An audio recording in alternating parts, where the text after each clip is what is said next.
Baik, Assalamualaikum warahmatullahi wabarakatuh. Sampai jumpa lagi pada pertemuan ke yang 11 ini.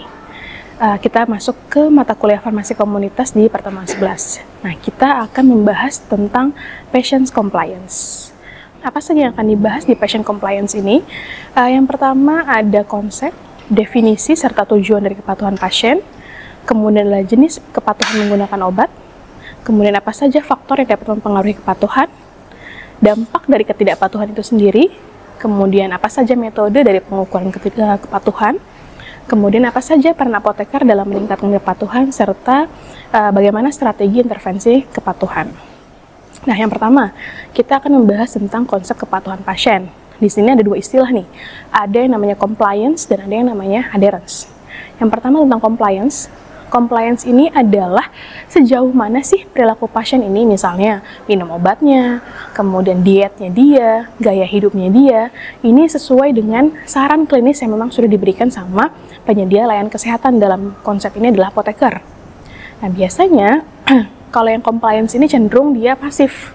Di sini dia bisa menyeratkan pasien sebagai hanya penerima perintahnya aja.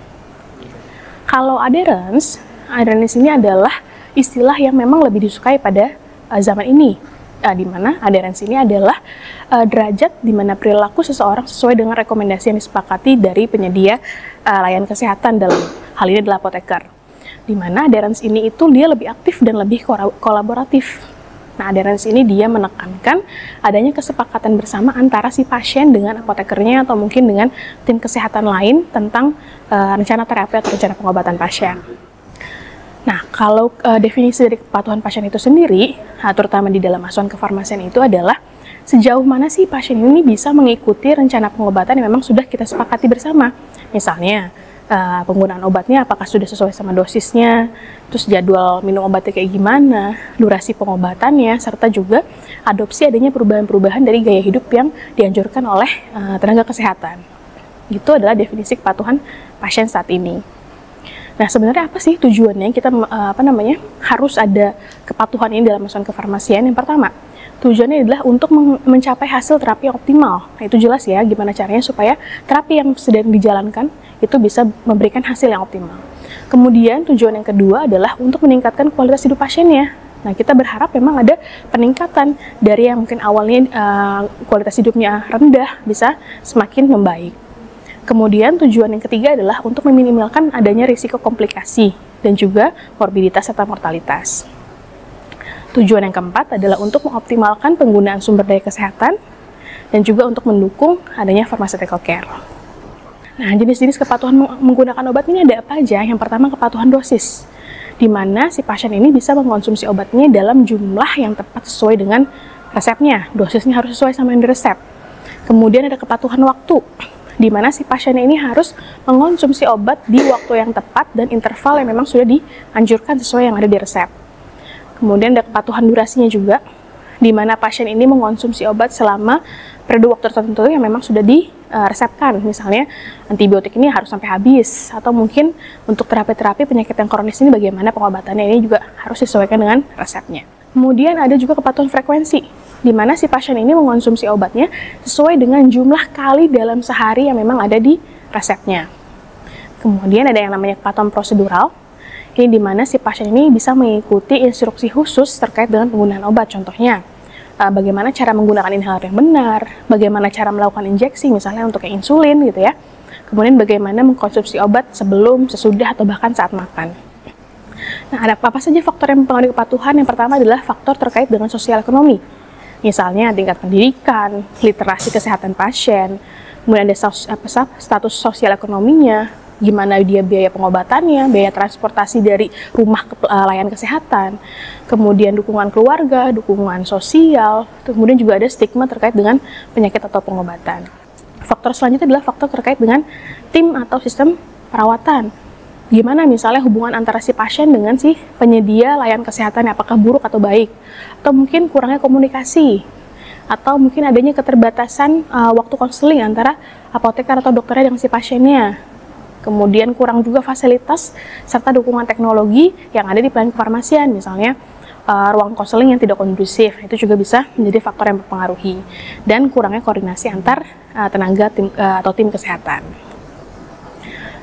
Faktor selanjutnya terkait dengan kondisi penyakit. Misalnya adanya penyakit kronis dan tanpa gejala, misalnya hipertensi, diabetes, hiperkolesterolemia yang memang tidak menunjukkan gejala berarti pada si pasiennya. Kemudian tingkat keparahan penyakit dan lama penyakit. Biasanya semakin lama penyakitnya itu, kepatuhan untuk minum obatnya juga cenderung menurun.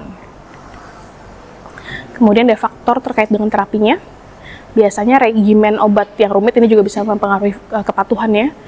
Terlalu banyak jenis obat, dosis harian yang cenderung tinggi, ini juga bisa mempengaruhi. Kemudian ada efek samping yang mungkin mengganggu si pasien, serta persepsi pasien tentang bagaimana efektivitas atau kebutuhan obat itu sendiri. Selanjutnya terkait dengan pasiennya sendiri, faktornya yang pertama mungkin pengetahuan dan pemahaman si pasien yang rendah tentang penyakit dan obatnya. Kemudian adanya keyakinan, harapan, atau mungkin persepsi pasien terhadap penyakit dan pengobatan. Suges gitu ya, mungkin dia tersugesti mungkin kalau dia minum obat ini bisa lebih baik atau tidak, itu juga bisa mempengaruhi. Masalah psikologis, dia depresi nggak, dia cemas nggak, itu juga bisa mempengaruhi. Dan lupa, nah ini yang sering banget kita temui di faktor yang ada pada pasiennya. Dampak dari ketidakpatuhan ini ada apa aja? Yang pertama pasti terapi cenderung akan mengalami kegagalan atau mungkin hasil klinisnya yang akan lebih buruk gitu kan dari yang diharapkan. Kemudian akan terjadinya peningkatan risiko komplikasi, terjadinya resistensi antimikroba, peningkatan biaya perawatan kesehatan, serta terjadinya penurunan kepercayaan dari pasien kepada kita sebagai tenaga kesehatan. Nah, metode pengukuran kepatuhan ini ada dua macam, ada yang langsung sama tidak langsung. Kalau yang langsung itu misalnya kita bisa lihat dari observasi langsung atau pengukuran kadar obat dalam darah atau urin. Kalau yang tidak langsung, ini bisa kita pakai kuesioner, wawancara pasien, kita bisa pill count, itu dengan menghitung sisa obat, kita bisa lihat tinjauan catatan resep, serta penilaian hasil klinis pasien. Kita sebagai apoteker pasti punya peran nih dalam meningkatkan kepatuhan minum obat si pasien. Apa aja peran-peran kita? Yang pertama, kita bisa memberikan informasi obat.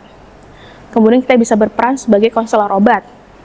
Terus kita juga bisa sebagai pengembang hubungan profesional antara pasien dengan kita sebagai tim kesehatan.